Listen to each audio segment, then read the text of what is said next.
સંચાલન કરવાવાળો હું કલાકાર છું, પણ આજે મને અવસર મળ્યો છે સંતોના સાનિધ્યમાં બોલવાનો. સંતોના સાનિધ્યમાં બોલવું એટલે બહુ આનંદની વાત છે. એમાંય ઘેલા સોમનાથ, અમારે થાણાપતિ વિક્રમગીરી બાપુ, અમારે રાબાનું હમઢિયાળું, એ ધારેશ્વર મંદિર કનૈયાગીરી બાપુ, આ બધાની સાથે તો અવરનવર ઘણી વખત સત્સંગનો લાભ મળ્યો છે. અને આજે પધારો પધારો પૂજ્ય સંતોના સાનિધ્યમાં એક કવિએ એવું લખ્યું છે કે સંતોનો સ્વભાવ એ માની ગોદ જેવો છે, માના ખોળા જેવો છે. ભજનની કડી એમ કહે છે કે સંતોનો સ્વભાવ એ માના ખોળા જેવો છે.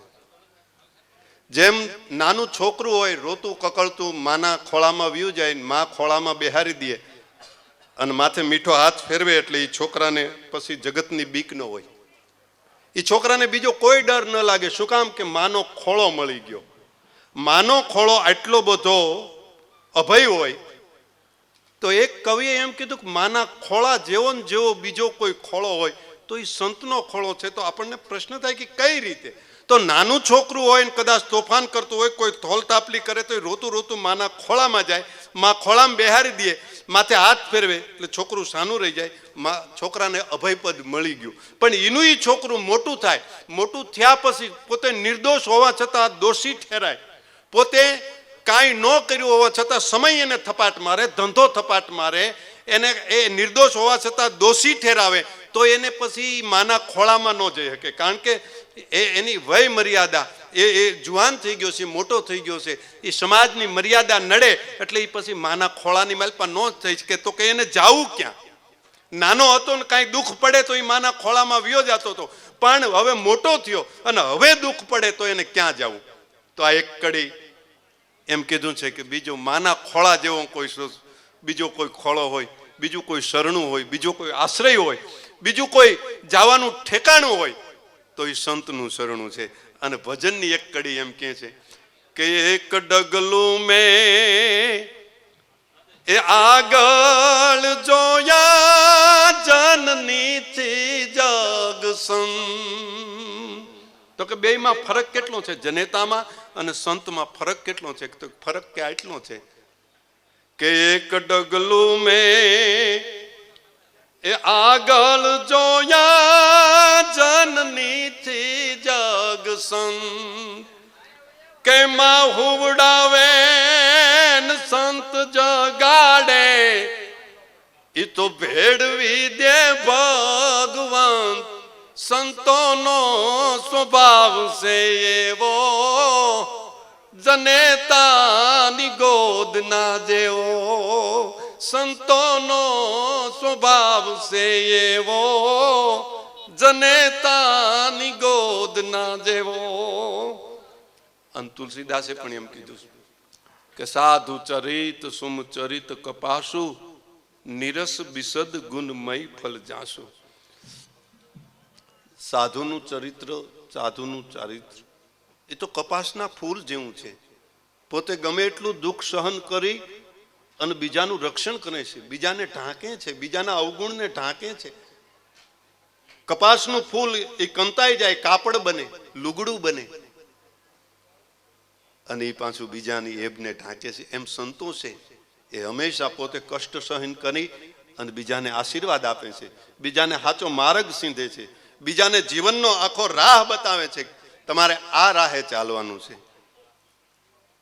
કારણ કે સુર સરિત જ્યાં એક ધારી રામ નામની, ઈશ્વરની જેને માનતા હોય એની, પણ એમાં તમને પ્રેરણાદાયક બની અને એની વાણી છે આશીર્વાદ રૂપ આપણી માથે વરસતી રહે છે. એટલે સંત છે એ પૂજનીય છે.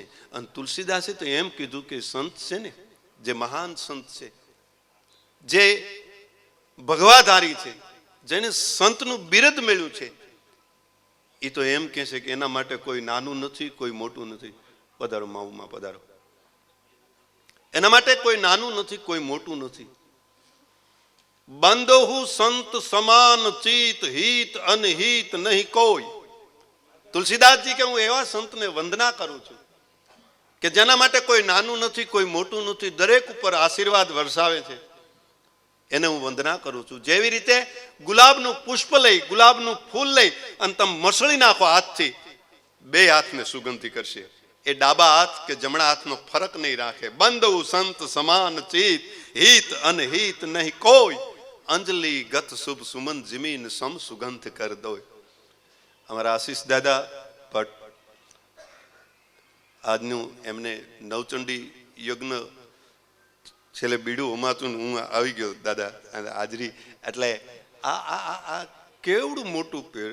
અને ભગવાન ભોળાનાથનું સાનિધ્ય, હનુમાનજી મહારાજ. હનુમાનજી મહારાજ એટલે સેવકમાં જો બડો સેવક કેવો હોય તો હનુમાનજી મહારાજ. એથી વિશેષ તો આપણે કયું દ્રષ્ટાંત લઈ શકીએ? ભગવાન રામ, લક્ષ્મણ, અંગદ આ બધા બેઠા હતા અને હનુમાનજી લંકા હળગાવીને પાછા આવ્યા. એટલે કોઈએ પૂછ્યું કે હનુમાનજી લંકા તમે હળગાવી? તો કે ના, લંકા મેં નથી હળગાવી. તો કે છે કે ત્યાં આગ લગાડી, કે એ વાત સાચી છે. ભગવાનની પધરામણી કરવી હોય તો યજ્ઞ કરવો પડે ને. શાસ્ત્રી તમે યજ્ઞમાં યજ્ઞની આહુતિ, યજ્ઞકુંડ તો એટલે યજ્ઞની તો જરૂર પડે, ભગવાનની પધરામણી કરવાની હોય. તો હનુમાનજી એમ કહે છે કે ભગવાન રામને પધારવાના છે, મને ખબર છે, લંકામાં જવાના છે, એટલે લંકાની માલપા હું આગ લગાડીને વિવાવ્યું છે, એટલે એ ભૂમિ પવિત્ર થઈ ગઈ. હવે ભગવાન ભલે પધરામણી કરે. એટલે બાકી મેં લંકા હળગાવી નથી, પણ હું ત્યાં યજ્ઞ કરીને વિવાવ્યો. બીજાએ પૂછ્યું કે હનુમાન લંકા તમે હળગાવી? કે ના, લંકા મેં નથી હળગાવી. પણ સોનાને જો શુદ્ધ કરવું હોય, સોનાને જો પવિત્ર કરવું હોય તો એને અગ્નિની માલપા ઓગાળવું પડે. રાવણનું પાપનું હોનું છે ને, એને હું શુદ્ધ કરીને વિવાવું છું. મને ખબર છે કે કદાચ રામની પાસે લંકા આવશે ને તો રામ રાખવાના નથી, ગમે ને એને દઈ દેવાના છે. અને પાપનું હોનું છે એમાંથી કદાચ રાવણ ઊભો થાય તો, એટલે એ હોનાને પવિત્ર કરવા માટે થઈ અને મેં હોનાને લંકાને હળગાવી નાખી, કે જે હોનું છે એ અગ્નિની માલપા ઓગાળીને શુદ્ધ કરી નાખ્યું છે. એટલે હવે ભગવાન ભલે જેને દેવું હોય એને દઈ દે, એમાંથી બીજો રાવણ પેદા નહીં થાય. એને બીજો રાવણ નહીં. રાવણ એટલે મહાન માણસ, ન ભૂતો ન ભવિષ્યથી. રાવણ જેવો કોઈ થયો નથી, થશે નહીં. ભગવાન ભોળાનાથનો પરમ જો ઉપાસક હોય, પરમ સેવક હોય અને પ્યારો ભક્ત હોય તો એ રાવણ હતો. ત્રીજી વ્યક્તિએ હનુમાનજી મહારાજને પૂછ્યું કે હનુમાનજી તમે લંકા હળગાવી? તો કે ના, લંકા મેં નથી હળગાવી, પણ સોનું શુદ્ધ છે કે નથી એ પવિત્ર કરવા માટે મેં ટેસ્ટ કર્યું હતું. એટલે રામે તો હણકું હતું, એને છિદ્ર પાડ્યું હતું, પણ મેં આને હળગાવીને આવ્યો છું. અને ભગવાન રામે જેથી પૂછ્યું કે હનુમાન લંકા તમે હળગાવી?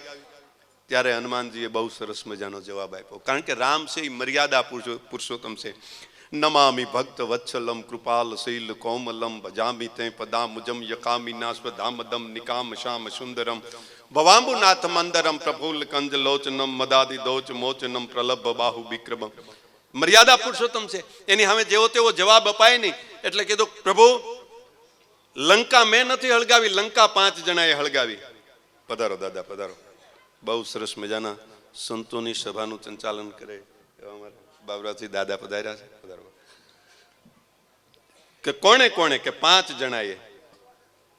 એક તો જાનકીના સંતાપે, અશોક વાટિકામાં બેઠા બેઠા જાનકી રામ રામ રામ રામનું સ્મરણ કરે છે. એ જાનકીના તાપે લંકાને હળગાવી છે. બીજું તો કે રાવણના પાપે, રાવણે જે પાપ ભેળું કર્યું હતું ને એ રાવણના પાપે લંકાને હળગાવી છે. કે ત્રીજું કે રાવણના પાપે, સીતાના સંતાપે, ભવાનીના શ્રાપે, મારા બાપે અને આપના પ્રતાપે આ 5 જણાએ થઈને લંકા હળગાવી છે. બાકી લંકાને મેં નથી હળગાવી. આવડું મોટું કાર્ય કરે અને છતાં એ રામની આગળ એક હાવ નિર્દોષતાથી જવાબ આપે. એના માટે કવિ કાગ કે એક જ એવો જન્મો રે એણે રામને ઋણ માય રાખ્યા જગતમાં, અંજની નો જાયો રે એ જેણે રામને ઋણમાં રાખ્યા. તો આ હનુમાનજી મહારાજ ધારેશ્વર મહાદેવ એના સાનિધ્યમાં પરમ પૂજ્ય શ્રી યોગી રમણનાથજી બાપુ, ગુરુ પવનનાથજી બાપુ એ નવચંડી યજ્ઞ અને સંત સભા અને રાત્રિ દરમિયાન સંતવાણીનું આયોજન કર્યું છે. તો એમાં મને પણ 2-5 શબ્દો બોલવા, સંતો વિશે 5 શબ્દો બોલવાનો મોકો મળી ગયો છે. તો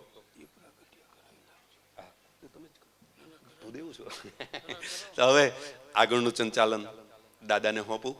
બહુ સારું, સરસ મજાનું એ સ્ટેજ સંચાલન, જેમ હું ડાયરાનું સંચાલન કરી શકું છું એમ સંત સભાનું સંચાલન દાદા બહુ સારું કરે છે. તો આગળનું હું આયોજન એમને સોંપું છું.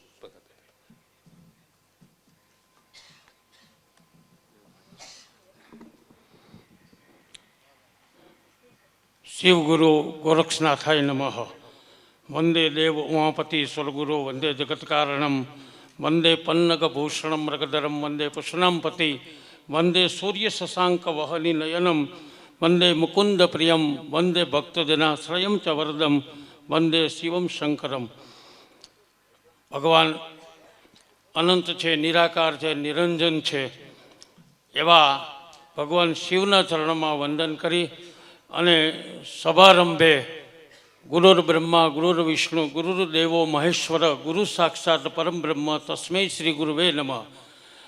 જે આચાર્યો આપણા એ સંપ્રદાયના છે એ તમામ આચાર્યોની વંદના સાથે, એમની હાજરી સાથે અહીંયા આજના આ ધર્મસભાના પ્રારંભમાં મંગલદીપના પ્રાગટ્ય માટે સંતોને વિનંતી કરું. રમણદાસજી બાપુ અને બધા સાથે જોડાય અને સંતો આપના વરદ હસ્તે મંગલદીપનું પ્રાગટ્ય કરો. પધારો સંતો બધા. સાફ કરવાનું છે.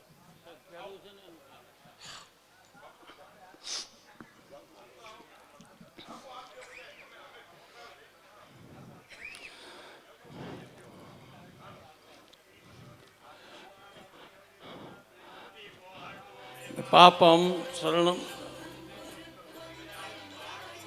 સંતોના મુખ્યથી મંગલ મંત્રોચ્ચાર થઈ રહ્યા છે. આદિદેવ નમસ્તુભ્યમ પ્રસિદ્ધ મમ ભાસ્કર. સૂર્ય પણ એક દીપ છે અને એવા ભાવથી સૂર્યનારાયણના નમસ્કાર.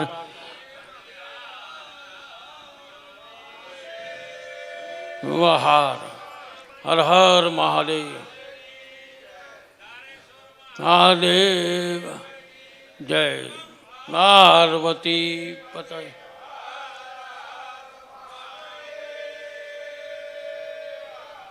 વક્રતુંડ મહાકાય સૂર્યકોટિ સમપ્રભ નિર્વિઘ્નમ કુરુ મે દેવ સર્વ કાર્યેષુ સર્વદા. ભગવાન શિવ અને પાર્વતીના વાલા દીકરા ને યાદ કરીને એમની સમક્ષ ભોળાનાથની ધારેશ્વર મહાદેવની સમક્ષ સંતોની ઉપસ્થિતિમાં મંગલદીપનો પ્રાગટ્ય થયો છે. એ સંતોના ચરણોમાં જેમણે એમનો વરદસ્ત આપ્યો છે એ તમામ સંતોને હું વંદન નમસ્કાર કરું છું. યા દેવી સર્વભૂતેષુ માતૃરૂપેણ સંસ્થિત નમસ્તસ્યૈ નમસ્તસ્યૈ નમસ્તસ્યૈ નમો નમઃ. આજનો નવચંડી મહાયજ્ઞ એ પણ એક જગદંબાને સમર્પિત છે. જે શૈલપુત્રી છે એ શૈલપુત્રીથી સિદ્ધિદાત્રી સુધી જે નવદર્ગા સ્વરૂપે આપણે ચંડીપાઠની અંદર એ વર્ણવાઈ છે એવી જગદંબાને હું વંદના કરું છું. અને નરેન્દ્રજી બાપુને હું વિનંતી કરું આપના આ મંગલ પ્રવચન માટે આપ પધારો. પ્રાર્થના.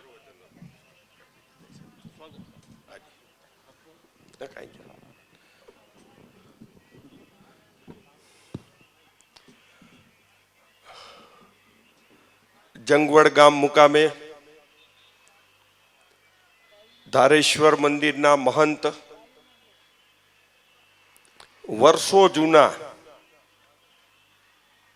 અમારા સત્તાધાર ધામના ટેલવા અને અમારા પરમ મિત્ર.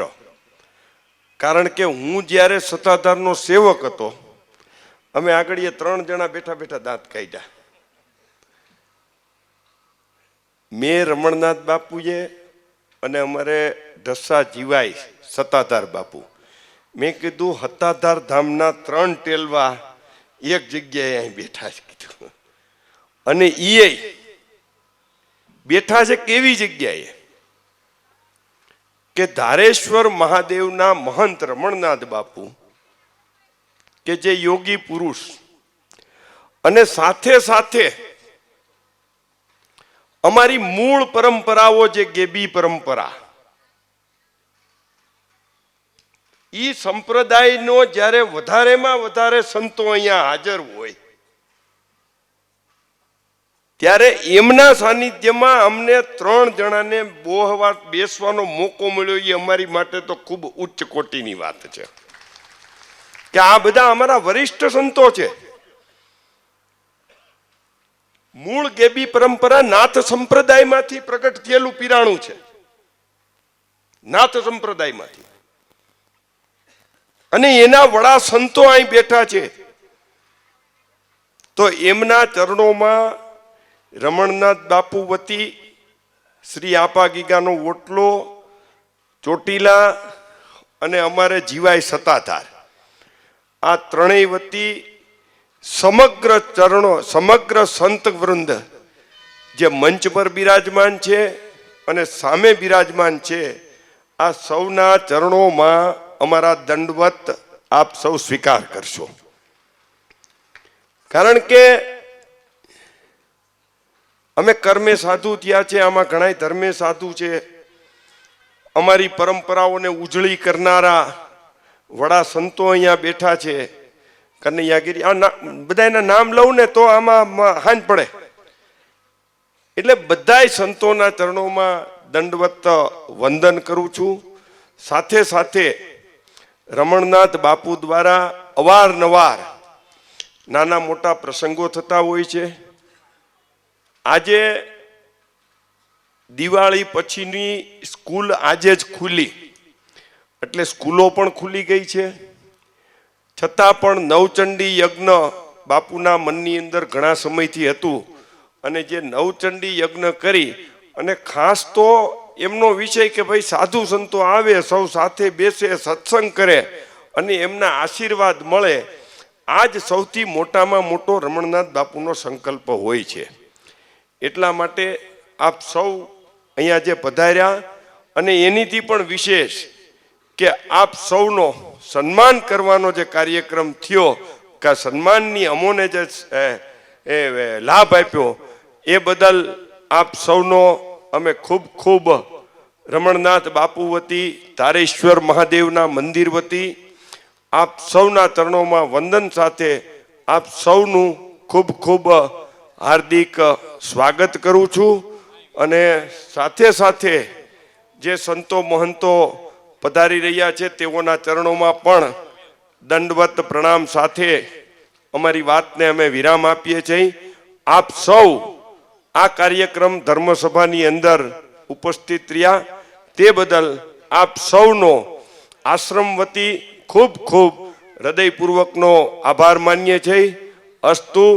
બોલો શ્રી સોમનાથ મહાદેવ કી, બોલો શ્રી આપા ગીગાની. બોલો ગુરુ ગોરખનાથજી મહારાજ કી જય, રામચંદ્ર ભગવાન કી જય, સદગુરુ દેવ કી જય. ઓમ નમઃ પાર્વતી પતિ હર હર મહાદેવ હર. વક્રતુંડ મહાકાય સૂર્યકોટી સમપ્રભા નિર્વિઘ્ને કુરુ મે દેવમ સર્વકાર્યેષુ સર્વદા. તો આજે ધારેશ્વર મહાદેવને આંગણે નવચંડી યજ્ઞ અને એક સંત સભા. જોકે રમણનાથજી બાપુ મને મળ્યા ત્યારે મને કહ્યું, બાપુ મારો એવો ભાવ છે કે આપણે નાથ સંપ્રદાયના સાધુ, પછી દશનામના સાધુ હોય કે રામદળના સાધુ હોય કે ભક્તજનો હોય, આ બધાને મારે એક કરવા છે ને એક મંચ ઉપર ઉપસ્થિત કરવા છે. એટલે એ આજ રમણનાથ બાપુએ કરી બતાવ્યું. એમ આજ એક સંતનો સ્વભાવ છે. અને હંમેશા હું તો એ હોત કહું કે એકતાની તો બહુ જરૂર છે. આજે ચારે ચાર દળના સાધુ બેઠા છે, ભક્તોથી માંડીને બધા ચારે ચાર સંપ્રદાયના સાધુ બેઠા છે. પહેલા તો મારે જે બાપુનો સંકલ્પ, રમણનાથ બાપુનો સંકલ્પ છે એની ઉપર હું થોડોક વિચારધારા કરું કે આ દરેક સંતોને હું એક જ પૂછું કે તમારો ધ્યેય હું? તો બધા સંતો એક જ કહે કે ધ્યેય છે ઈશ્વર પ્રાપ્તિ. તો ઈશ્વર કેટલા? તો કહેવામાં આવશે કે ઈશ્વર એક. જો ઈશ્વર એક જ હોય તો આપણે નોખા નોખા રહેવું તો આ સંસારીઓ તો કાયમ નોખા રહેવાના જ છે ને. આજે ખેતર છે એમાં મોલ નબળો થાય ક્યારે થાય? ખેડૂત હોય ને ખબર હોય મોલ નબળો ક્યારે થાય? કાંઈ ખેતર નબળું હોય તો, જમીન નબળી હોય તો, અને કાં પોષણ કરતા નબળો હોય તો. એટલે પહેલા તો અમારો સુધારો થાય, પછી આ એકતા થઈ જાય. અને એકતાની બહુ જરૂર છે. બાકી તો આજે મહાપુરુષો બેઠા છે, હું તો દરેકના નામ નહીં લઉં, મંચસ્થ ઉપર મારે ભૂલાઈ ગયું પહેલા, પણ સતત હું કહું છું કે જેટલા મંચસ્થ ઉપર સામે મહાત્મા બેઠા, દરેક મહાત્માના ચરણોમાં મારા સીધો આદેશ. બીજું કે આજે એક રામાયણના પ્રસંગ ઉપરથી હું થોડુંક, આપણે મહાત્માઓ ઘણા છે, પ્રવચનો આપશે, આપણને આશીર્વચનો આપશે,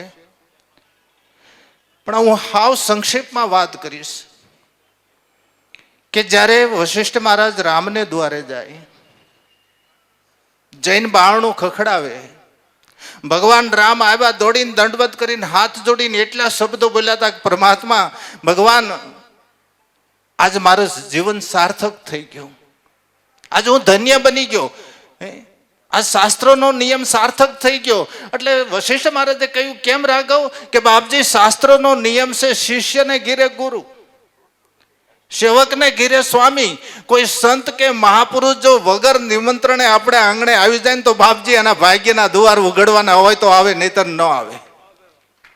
આજ આવડો સંત સમેલ. અને એ હું પણ કહું કે આ સોપાઈ ઉપરથી, આ વાત ઉપરથી, વશિષ્ઠ મહારાજને રામની વાત ઉપરથી એ પણ કહું કે તમે ગૃહસ્થ આશ્રમો, તમારે ગૃહસ્થ આશ્રમને ઈશ્વર મેળવવો હાવ હેલો હતો. આ પ્રસંગ ઉપરથી હું એવું નક્કી કરું છું કે આમાં નક્કી એવું થાય છે કે ગૃહસ્થ આશ્રમને ઈશ્વર મેળવવો હાવ હેલો હતો. હાવ હેલો એટલે આશ્રમ ચાર છે: ગૃહસ્થ આશ્રમ, વાનપ્રસ્થ, સંન્યાસ ને બ્રહ્મચારી. આ ચાર આશ્રમ છે. એમાં વાનપ્રસ્થ, સંન્યાસ ને બ્રહ્મચારી, આ ત્રણ આશ્રમનો બાપ હોય ને તો ગૃહસ્થ આશ્રમ છે. કદાચ ન સમજાય તો કહું, બાપ ધારે ને તો 4-5 દીકરાને જન્મ આપી શકે. બાપ ધારે તો 4-5 દીકરાને જન્મ આપી શકે, પણ 5 દીકરા કંધોતર જેવા હોય ને બાપનું મૃત્યુ થઈ જાય ને તો 5 દીકરાની તાકાત નથી એક બાપ નિર્માણ કરી શકે. એમ ગૃહસ્થ આશ્રમ ધારે ને તો અખિલ બ્રહ્માંડના માલિકને હેઠો ઉતારી શકે. આ તમારી તાકાત હતી. આજે એ તમે હાથે કરીને તમારા દરવાજા બંધ કર્યા. તમે હાથે કરીને તમારા દરવાજા બંધ કર્યા. શું કામે? પેલા ગૃહસ્થ આશ્રમના ફળિયા કાયમ જાગ્રત હતા, કાયમ ખુલ્લા હતા. કાયમ જાગ્રત હતા, કાયમ ખુલ્લા હતા. કોઈ પણ આવે, ગરીબ, ગુરબાન, અભ્યાગત, સાધુ, સંત, ફકીર, એને આપણે કાંઈ ને કાંઈ આપી દેવાનું. શું કામે? આપણા શાસ્ત્રો એમ કે હું તમે ગમે એવા પાપ કરશો એનું નિવારણ છે, પણ આંગણેથી અતિથિ ભૂખ્યો જાય ને એનું જે પાપ લાગે ને એનું નિવારણ કોઈ ક્ષેત્રમાં, કોઈ શાસ્ત્રમાં નથી. તો આજે એ ગૃહસ્થ આશ્રમે આ વસ્તુ બંધ કરી. એટલે તમે જોવો, આજે જલારામ બાપાએ પોતાની ધર્મપત્નીને બાવડું ચાલીને દઈ દીધું, સગાળ સાહેબ પોતાના દીકરાને ખાંડીને દઈ દીધો, અને આજ શક્તિ ભગવતી તોરલે પોતાનો દેહ અડાણે મૂક્યો. આ બધા મૂર્ખ્યા હતા. પણ તમે તમારે હાથે કરીને હવે ડેલા બંધ થઈ ગયા, કૂતરું આવવા પણ ન રહ્યું. હવે એ પણ થયું કે ઉલટી ક્રિયા થઈ ગઈ છે. હવે જેમ ગૃહસ્થ આશ્રમો સાધુને પોતાને આંગણે જમાડતા, સાધુઓને જે કાંઈ યથાશક્તિ ભેટ પૂજા આપતા, જે કાંઈ કરતા, સાધુઓને ગૃહસ્થ આશ્રમને આંગણે જમવા માટે લઈ જતા હતા. હવે અવળું થઈ ગયું, ગૃહસ્થ આશ્રમ સાધુઓને ત્યાં જમવા જાય છે. અવળી પ્રક્રિયા થઈ ગઈ. એટલે કહેવાનો મતલબ બહુ જરૂર હતી, પણ આજ જે આ સભા ભરી છે એની અંદર એકતા કરી છે. અને હકીકત એકતાની બહુ જરૂર છે. એમાં પહેલા સાધુઓમાં બધાને એકતાની જરૂર.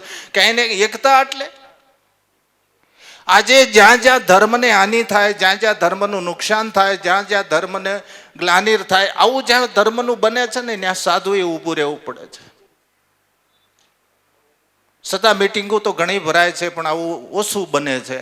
પણ કહેવાનો મતલબ કે એકતાની બહુ જરૂર છે દરેકની અંદર, સંસારમાં અને સંન્યાસમાં બે જગ્યાએ એકતાની બહુ જરૂર છે.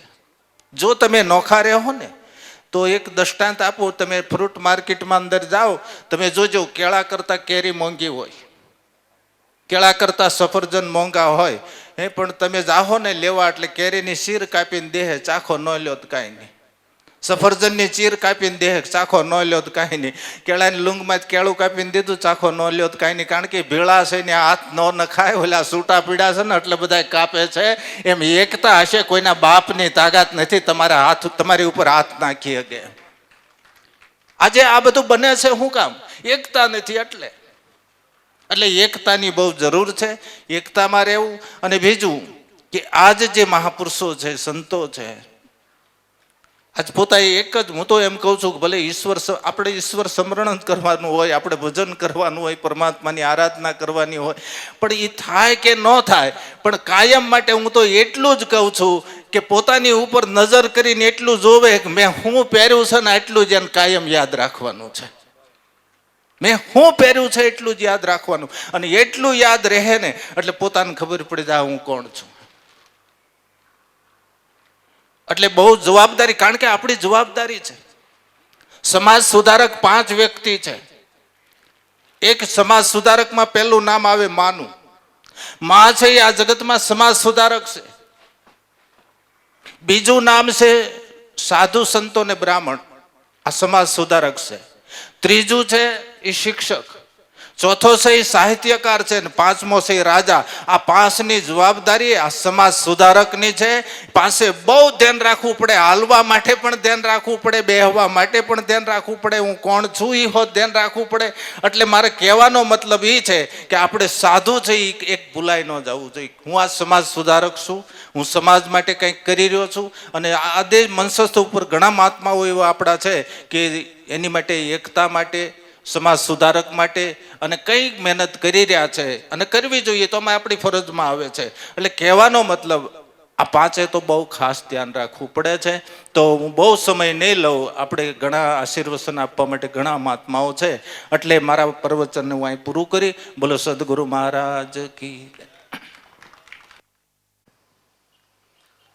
બધા જય જયકાર કરીએ.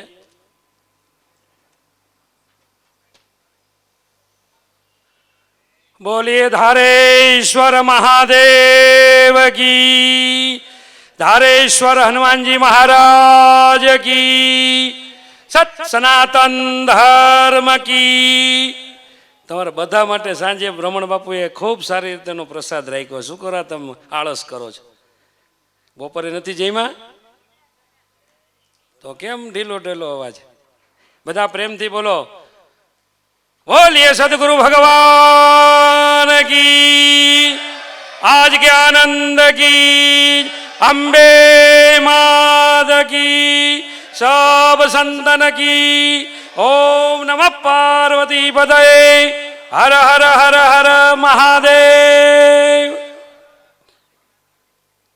જંગવડની આ પવિત્ર ભૂમિ જ્યાં ભગવાન આશુતોષ અને એકાદશ રુદ્ર સાક્ષાત હનુમાનજી મહારાજ બિરાજિત હોય, પોતાના તપોબલથી, ગુરુ ભક્તિ દ્વારા અને સર્વજન હિતાય સર્વજન સુખાયની એક દિવ્ય ભાવના જેના મનમાં સતત રમતી રહે છે, એવા અમારા સૌના આદરણીય એવા યોગી શ્રી રમણનાથ બાપુના દિવ્ય સંકલ્પ ભાવથી નવચંડી યજ્ઞ, ધર્મસભા, સંતોના આશીર્વાદ અને સાયંકાલે સંતવાણીનું સુંદર ભવ્ય ત્રિવેણી સંગમનું સુંદર મજાનું આયોજન, મંચસ બિરાજિત વંદનીય પૂજનીય પૂજ્યપાદ પ્રાતસ્મરણીય સૌ સંત વૃંદ, આપ સૌ બાપુના આમંત્રણને માન આપીને પધારેલા સૌ ધર્મ અનુરાગી ભાઈઓ બહેનો,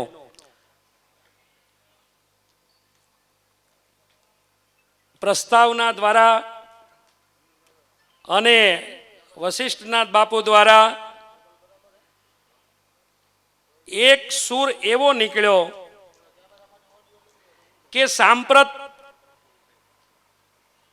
એવો સમય અત્યારે વિકટ છે. ભૂતકાળમાં આપણે છૂટાછવાયા હતા એનું પરિણામ આપણે સૌએ વર્ષો સુધી ભોગવ્યું છે. અને એ ન્યાયે જોઈએ તો હવે એકતા, સંગઠન અને ભાવાત્મક જે પ્રેમ ભાવ છે એને સાથે રાખીને જો રચનાત્મક કાર્ય કરવામાં આવશે તો જગતની અંદર એવું કોઈ કર્મ નહીં હોય, કોઈ કાર્ય એવું નહીં હોય કે આપણે એને પરિપૂર્ણ ન કરી શકીએ. સંતોની એકતા, સંપ્રદાયોની એકતા, ભાષાકીય જે કાંઈ થોડીક માથાકૂટો છે, પ્રાંતવાદ છે, ભાષાવાદ છે, અનેક અનેક આવા જે કાંઈ વિઘ્નો આપણે કહી શકીએ આપણી સામે ખૂબ પોતાનો ભાવ ભજવી રહ્યા છે. આપણે આ 2082ના નૂતન વર્ષના પ્રારંભે એવો દિવ્ય સંકલ્પ કરીએ કે સંઘે શક્તિ કલો યુગે, આ કલિયુગની અંદર જો એકતા હશે, સંગઠન હશે, એક સાથે ચાલીને કોઈ પણ કાર્ય સિદ્ધ કરવા માટેનું આપણે પ્રયત્ન કરીશું તો એ ચોક્કસ સિદ્ધ થશે, એનું પરિણામ આપણે પ્રાપ્ત કરી શકીશું. શાસ્ત્રો, સંતો, મહાપુરુષો આપણને વારે વારે કહે છે કે ઈશ્વર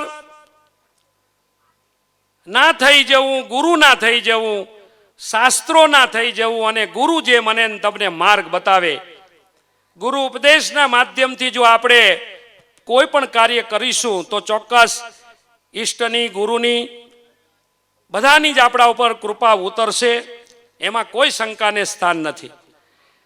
હનુમાનજી મહારાજ સાક્ષાત બિરાજિત હોય, કહ હનુમંત વિપત્તિ પ્રભુ સોહી, જબ તબ સુમિરન ભજન ન હોય. કહ હનુમંત, હનુમાનજી મહારાજ કહે છે કે જ્યારે ઈશ્વર સ્મરણથી આપણે વિમુખ થઈશું, ભક્તિથી વિમુખ થઈશું, ગુરુ ઉપદેશથી વિમુખ થશું તો વિપત્તિઓ ચોક્કસ આપણા જીવનમાં પ્રવેશ કરશે. પણ વિપત્તિઓને દૂર રાખવી હોય, એના આશીર્વાદ પ્રાપ્ત કરવા હોય ભગવાનના, તો ક્યારેય ભગવાનને ન ભૂલવા જોઈએ. સતત એનું સ્મરણ, સતત એનું મનન, સતત એનું નિધિધ્યાસન કરીને સિયા રામમય સબ જગ જાની, કરવું પ્રણામ જોરી જુગ પાની, દરેકના હૃદયમાં ભગવાન રામ બિરાજિત છે એવું માની અને બધાને સાથે રાખીને જો આપણે કોઈ પણ કાર્યનો પ્રારંભ કરીશું, નવા વર્ષના આ નવા દિવસોમાં આપણે બધા વંદનીય પૂજનીય સંતવૃંદ ઉપસ્થિત છે.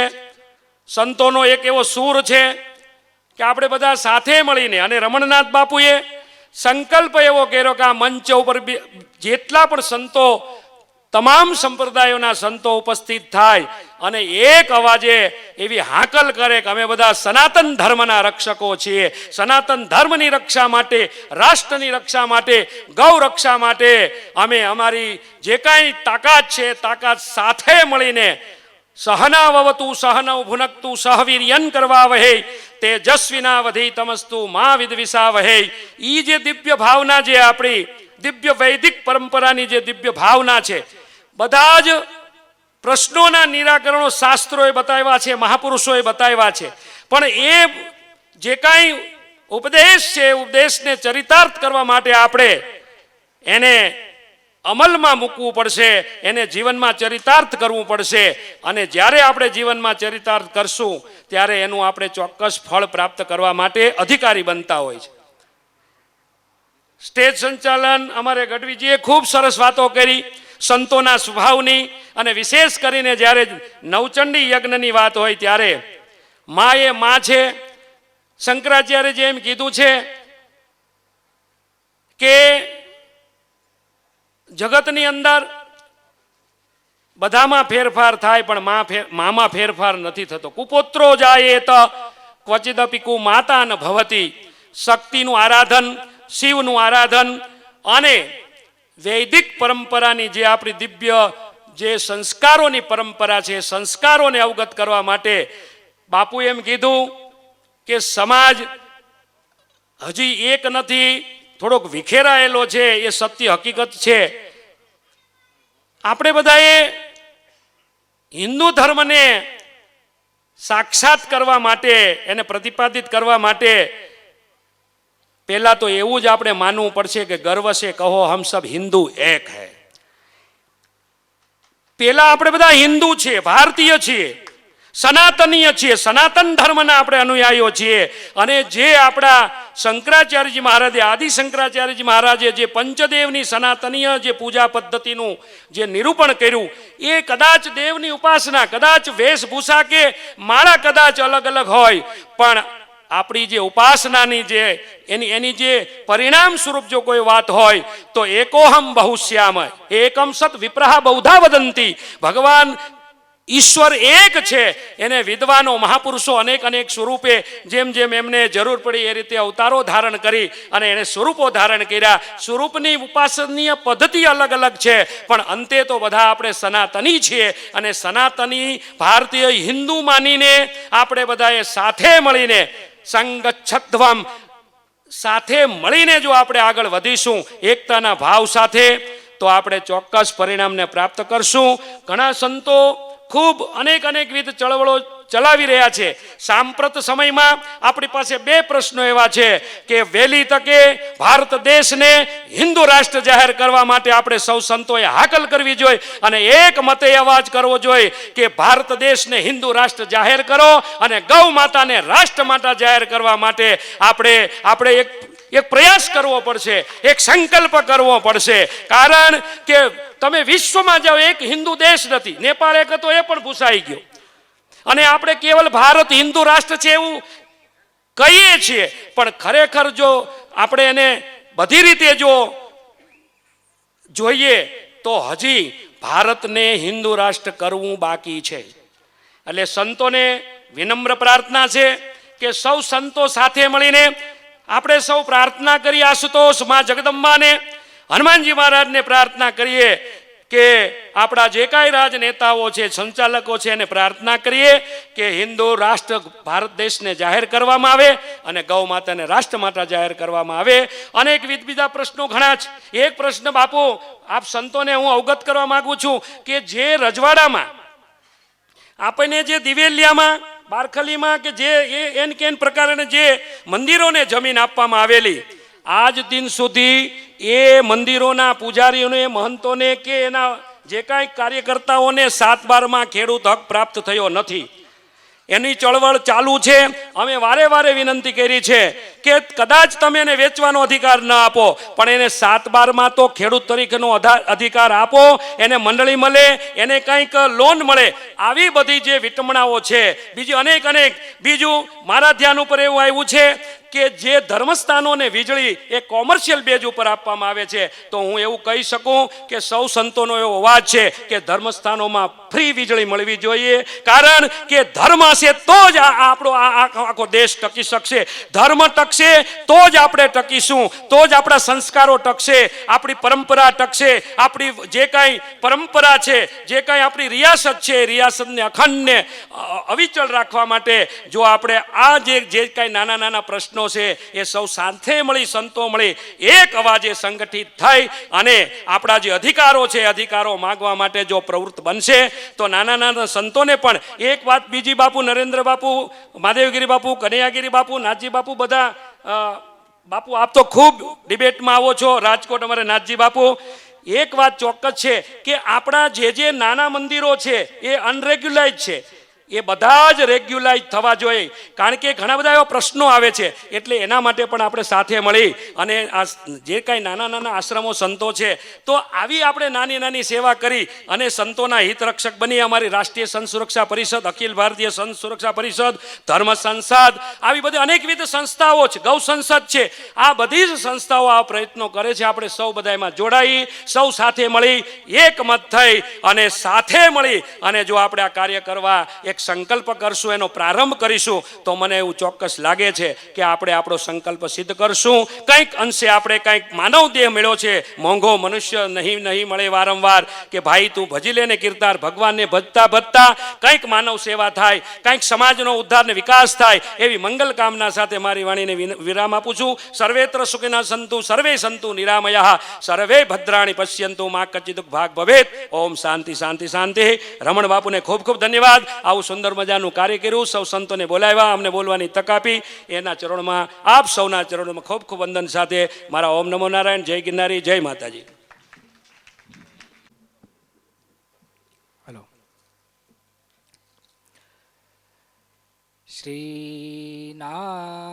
श्रीनाथादिगुरुत्रय गणपतिं पीठत्रयं भैरवं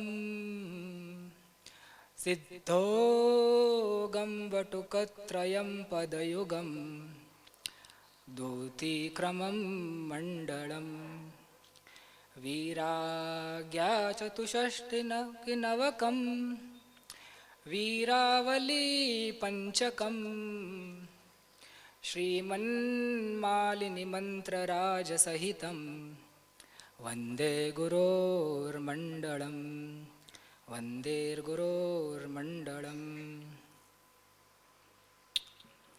आदिनाथ समारंभां मत्स्येन्द्रनाथ मध्यमाम् अस्मदाचार्यपर्यन्तां वन्दे गुरुपरम्पराम्. અત્રે ઉપસ્થિત સર્વે સંતો મહંતો, ખડદર્શન ભેગ ભગવાન, સાધકગણો, ભક્તજનો અને માતા બહેનોને મારા ઓમ આદેશ. જય અંબે, જય ગુરુદેવ. અહીંયા તો એવું છે કે હું પોતાને બહુ જ નાનો સમજું છું, કે વધારે કાંઈ ધર્મના વિષય કે અધ્યાત્મ વિશે હું ઉપસ્થિત મહાનુભાવો સામે કાંઈ વધારે બોલી શકું, કારણ કે પહેલી વાર છે કે હું આવી રીતે સંતો સામે. રમણનાથજીનો વિશેષ આગ્રહ હતો કે નાથજી આપ આવજો અને નાથ સંપ્રદાય વિશે, ધર્મના વિશે આપને બે શબ્દો બોલવાના છે, એટલે એ લખી હું આ હિંમત કરી રહ્યો છું. એટલે આપ સૌ આશીર્વાદ આપજો, કૃપા દૃષ્ટિ રાખજો, અને કાંઈ ભૂલ વિક્ષેપ થાય તો એના માટે હું ક્ષમાર્થી છું. તો હું જરા 5 મિનિટ જાજા લઈશ, કારણ કે હું ધીમી ગતિએ બોલું છું, ઝડપથી બોલતા ફાવશે નહીં મને, ધીમું ધીમું સાર કરીને. એટલે 3 મુદ્દા આપણાને આજે વિશેષ ચર્ચામાં રાખવાના છે. કે પહેલું તો છે ધર્મ. ધારણ કરીએ એને ધર્મ કહેવાય. ધર્મ આપણાથી કોઈ જુદી વસ્તુ છે નહીં, કે બજારે જઈને અથવા કોઈ આપણાને આપે અને એ આપણામાં પ્રગટ થાય, એવું નથી. જેવી રીતે અગ્નિનો સ્વાભાવિક ધર્મ છે ઉષ્ણતા, ચંદ્રનો સ્વાભાવિક તત્વ છે શીતલતા, પવનનું સ્વાભાવિક તત્વ છે ગતિમાન રહેવું, એવી રીતે જે જીવ છે, આત્મા છે, એને અમુક ધર્મ, અમુક એના ક્રિયામાણો લાગુ પડેલા છે. એને શાસ્ત્રમાં ધર્મ કીધું છે. હવે આ ધર્મ કેવો છે? આપણે કહીએ કે ધર્મની રક્ષા કરવી છે, ધર્મની સ્થાપના કરવી છે, કે ધાર્મિક રાષ્ટ્ર બનાવવું છે. પણ એના માટે સૌથી પહેલો જો પાયો છે, અગર ભવિષ્યની અંદર આપણાને આવું કંઈ ઘટિત થતા જોવું હોય, તો જે ધર્મ છે, ધર્મના સિદ્ધાંતો, ધર્મનું આચરણ અને ધર્મની શિક્ષા, આ યુવા વર્ગને સમજવું અતિ જરૂરી છે. કારણ કે જેટલી ચર્ચા આપણે ધર્મ પર કરીએ છીએ, ધર્મના રક્ષણ પર કરીએ છીએ, એટલો વેગ યુવા વર્ગમાં જાતો આપણને જોવા મળતો નથી આજના સમયમાં. ટેકનોલોજી, આધુનિકતા અને એક જિજ્ઞાસુ બુદ્ધિ જે યુવાઓમાં રહેલી છે, એના કારણે યુવા વર્ગમાં ઘણા પ્રશ્નો હોય છે, ઘણી જિજ્ઞાસાઓ હોય છે, અને એનું શમન ન થવાના કારણે ક્યાંક ને ક્યાંક ધર્મ પર, ધર્મના અમુક આચરણો પર, વિધિઓ પર એ પ્રશ્ન કરે. અને આ પ્રશ્ન, જિજ્ઞાસા અનંતકાળથી ચાલતી આવી છે. આપણા સનાતન ધર્મના જે શાસ્ત્રો છે, જેટલા પણ શાસ્ત્રો છે, સ્મૃતિ, શ્રુતિ, પુરાણ, આગમ ઇત્યાદિક, આ બધા સંવાદરૂપી છે. ક્યાંક ગુરુ શિષ્ય સંવાદ છે, ક્યાંક કોઈ જિજ્ઞાસુ ઋષિ પાસે જઈને, મુનિ પાસે જઈને અથવા દેવતા પાસે જઈને પ્રશ્ન કરે છે, અને એ પ્રશ્નના નિરાકરણ રૂપે, એ ચર્ચાના રૂપે આપણે શાસ્ત્રને જોઈએ છીએ. ધર્મનો પાયો જે છે, આ હું મારા મંતવ્યથી કહું છું કે 4 વસ્તુ ધર્મને આધાર આપે છે. ધર્મ તો છે જ, ધર્મ આદિ અનાદિ છે ને એ ચાલતો રહેવાનો છે, એ કોઈ દિવસ સ્થાપિત કોઈએ કર્યો નથી એટલે સનાતન છે, અને એનો કોઈ દિવસ ક્ષય થતો નથી એટલે અનંત છે. નવી સૃષ્ટિ થાય, નવો કલ્પ થાય ને પાછો ધર્મ એવો ને એવો જ રહે છે. પણ ધર્મને ધારણ કરીને આપણો ઉદ્ધાર થાય, આપણું કલ્યાણ થાય અને સાથે લોક કલ્યાણ પણ થાય, એના માટે અમુક વિષયો પૂર્વાચાર્યો અને અન્ય જે વરિષ્ઠ ગણો થઈ ગયા પૂર્વના, એ લોકો કહી ગયા છે. તો સૌથી પહેલા આપણે જોઈએ છીએ કે સંપ્રદાયો, પછી સંપ્રદાયના અંતર્ગત જે સંપ્રદાયના સિદ્ધાંત છે એને પ્રકાશિત કરતા એના શાસ્ત્રો. એ શાસ્ત્રને લઈને જે એનો સિદ્ધાંત છે કે જીવ અને પરમાત્મા એનું એકીકરણ કેવી રીતે થાય, યોગ કેવી રીતે થાય, એટલે એના માટે કીધેલા સાધનો,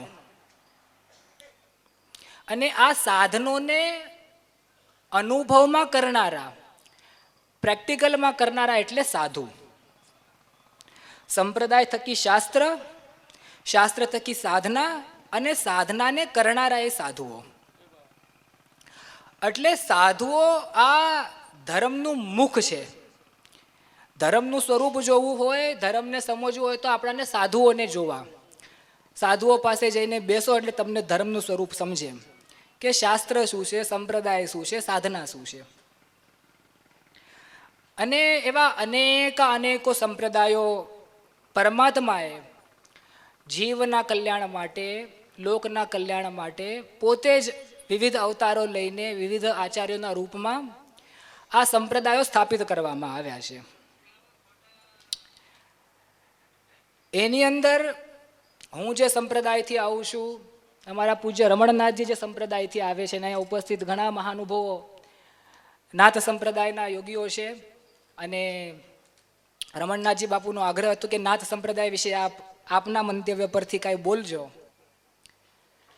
તો આ જે પદ્ધતિ છે નાથોની, એની અંદર ઉપાસના છે શિવ અને શક્તિ.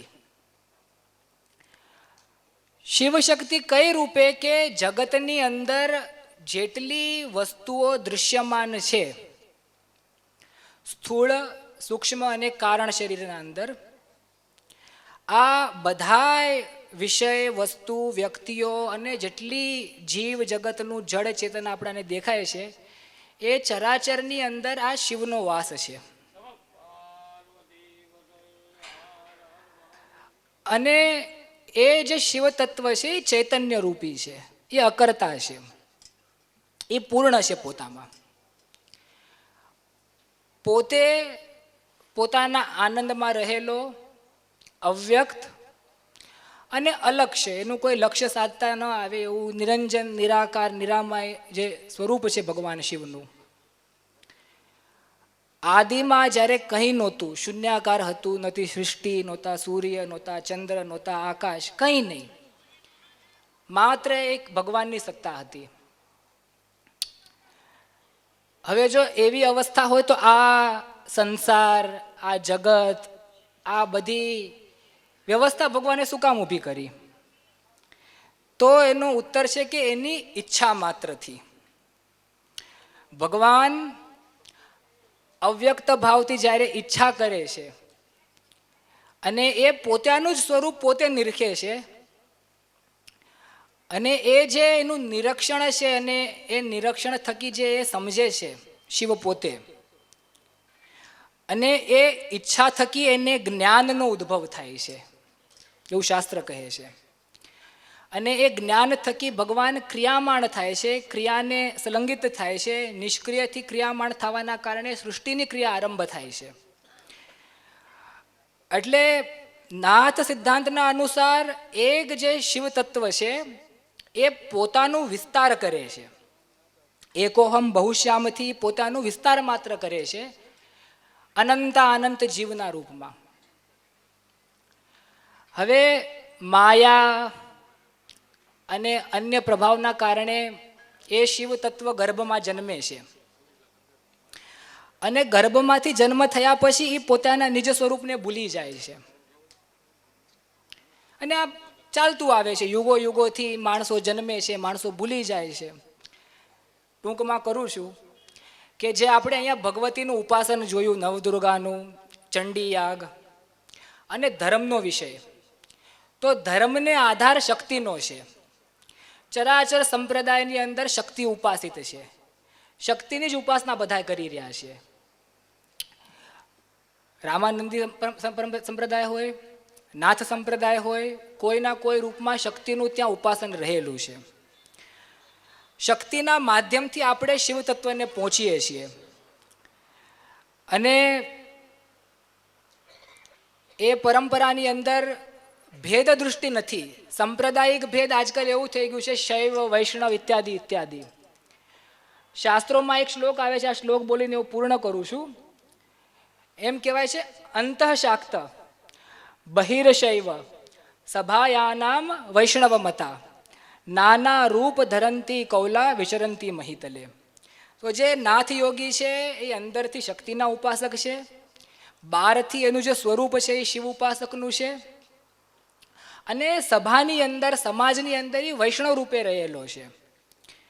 એની અંદર ભેદ નથી, દેવતાનો ભેદ નહીં, સંપ્રદાયનો, ભેકનો અને એવો ભેદ ન હોવો જોઈએ. અને આવી આંતરિક દૃષ્ટિકોણથી જ ધર્મ સમજાય. ધર્મ સમજાય ત્યારે ધર્મને ધારણ કરી શકાય, અને ધારણ કરવા પર જ ધર્મની રક્ષા થશે. જ્યાર સુધી લોક સમાજમાં ધર્મ માટે જિજ્ઞાસા નથી, શાસ્ત્રનું વાંચન નથી, સાધનાઓ નથી. જુઓ, આપ ઉપસ્થિત મહાત્માઓને પણ મારી એક વિનંતી છે, આજે મને તક મળી છે એટલે હું બોલી દઉં છું ભેગું, કે લોકોમાં સત્સંગનો પ્રવાહ હવે વધવો જોઈએ વધારે. નવનિર્મિત સંપ્રદાયો છે કે જે તુલસી માળા, ગૌમુખી આપીને બીજા નામ મંત્રો ભજાવે છે. જો અગર એવી પ્રવૃત્તિ દરેક આશ્રમની અંદર થાય, જે સંપ્રદાય હોય, જે નિજ નામ ચાલતું હોય, આશ્રમથી માળાને ગૌમુખી આપો લોકોને, અને નિયમ આપો કે 10 માળા રોજની કરવાની છે, બીજું કંઈ કરો કે ના કરો. કારણ લોકો ધર્મ પરિવર્તન શું કામ કરે છે? આ કારણથી.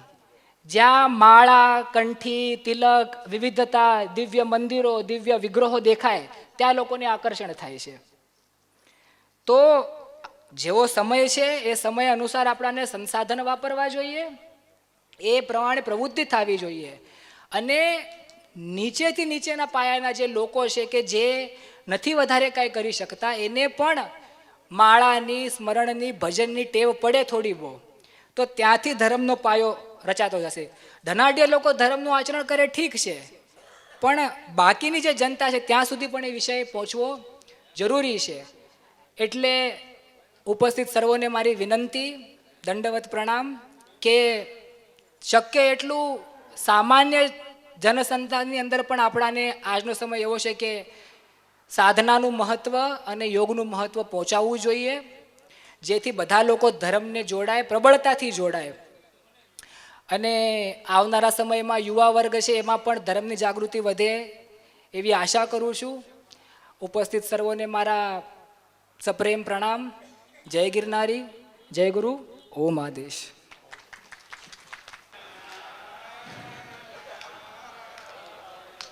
શ્રીમન્નારાયણ નારાયણ નારાયણ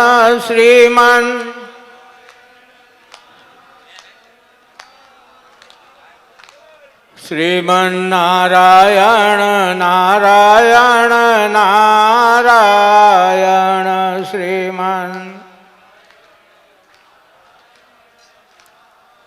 બોલો રામચંદ્ર ભગવાન કી, હનુમાનજી મહારાજ કી, અંબે માત કી. ગુરુર બ્રહ્મા ગુરુર વિષ્ણુ ગુરુર્દેવો મહેશ્વર ગુરુર સાક્ષાત પરબ્રહ્મ તસ્મૈ શ્રી ગુરવે નમઃ. શારદામ શારદામ ભોજ વદનામ વદનાંબુજે સર્વદા સર્વદાસ્માકં સન્નિધિ સન્નિધિં ક્રિયાત. બોલો સચ્ચિદાનંદ ભગવાન કી. મંચસ્થ વિરાજમાન સર્વ મહાપુરુષના ચરણારવિંદમ, દરેક સંતોના ચરણોમાં વંદન. ભક્તજનો, ભક્તિમતી માતાઓ, ધર્માનુરાગી બાલ વૃદ્ધ સૌ નર નારીઓ, જય ગિરનારી. આદેશ આદેશ આદેશ. એટલે બોલો બોલો ભાઈ બોલો, તમારી વાણી પવિત્ર થાય. સિદ્ધો આદેશ. જોરથી જયકારા બોલાવો. સિદ્ધો આદેશ, સિદ્ધો આદેશ. એમ સભા ગાંજવી જોઈએ. અમારા પૂર્વ વક્તાઓએ ધર્મ વિશે, સમાજ વિશે, રાષ્ટ્ર વિશે બહુ ગહન ચર્ચા થઈ. મગજમાં કંઈ અંદર ગયો કે નથી ગયો? આંગળી તો હાથ ઊંચા કરો. સાચું ખોટું કાંઈક તો કરો ને. અમને આમ આમ ખબર પડે કે તમે આમ દોણામાં દોઈ છે કે આમ હેઠું જાય છે કે દોણામાં જાય છે, ખબર અમને પડે. દોણામાં જ જાય છે ને? કાંઈ વાંધો, તમે બધા માલધારી છો એટલે ખબર જ છે. દોણામાં જ બહાર હેઠો નહીં જવા દો.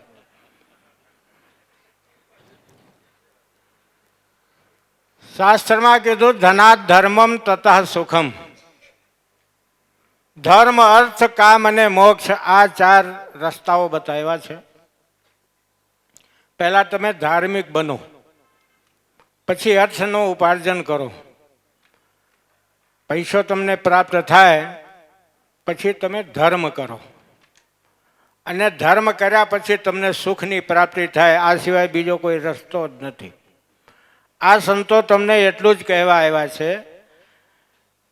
કે તમે ધાર્મિક બનો અને ધર્મ દ્વારા તમે અર્થનું ઉપાર્જન કરો અને સદકાર્યમાં વાપરો, જેના થકી તમે ને તમારો પરિવાર અને સમાજ ને રાષ્ટ્ર સુખી થાય. ક્ષણિક આપણે માની લઈએ કે વૃક્ષ કબહુ નહીં ફલ ભખે, નદી ન સંચય નીર, પરમાર્થ કે કારણે ચારે ધર્યા શરીર. પરોપકારાય પુણ્યાય પાપાય પરપીડનમ. પરોપકાર જેવો કોઈ પુણ્ય નથી, બીજાને દુઃખ દેવું એના જેવો કોઈ અધર્મ નથી, એના જેવો કોઈ પાપ નથી.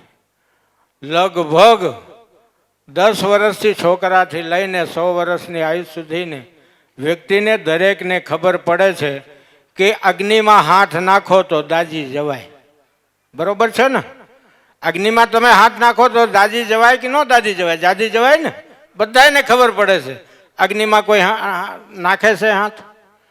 પણ છતાંય આપણે અભિમાનને વશીભૂત થઈને ન કરવાના કર્મ કરતા હોય, ન કરવાના કૃત્યો આચરણ કરતા હોય, એટલે આપણે દાજવા માટે વધારે કોઈ કહે કે ભાઈ આ ઠેકાણે તમે ન જાઓ, અહીંયા ભૂત થાય છે, ફલાણી જગ્યાએ તમે ન નીકળતા ત્યાં ભૂત થાય છે, એટલે આપણે મનમાં એવું શંકા કુશંકા જાગે મારું હાસું હોય છે, ખોટું હોય છે, હલો ને ખતરો કરીએ. અગ્નિમાં હાથ નાખવાથી આપણો હાથ દાજી જવાય એટલે વડીલો કહીએ, છતાંય આપણે આ ખતરો કરીએ ખરા. આપણે કારણ કે ભારતીય છીએ ને, હિન્દુસ્તાની છીએ ને, આ ખતરામાં બહુ માનીએ. પાપ કરવું હોય તો પાપ કરવાથી હું એનો પરિણામ આવે એ આપણને ખબર જ છે, પણ છતાંય આપણે કરીએ છીએ. એટલે વ્યક્તિ જાણી જોઈને પાપમાં પડે છે, કોઈને કહેવાથી કોઈ કરતું નથી.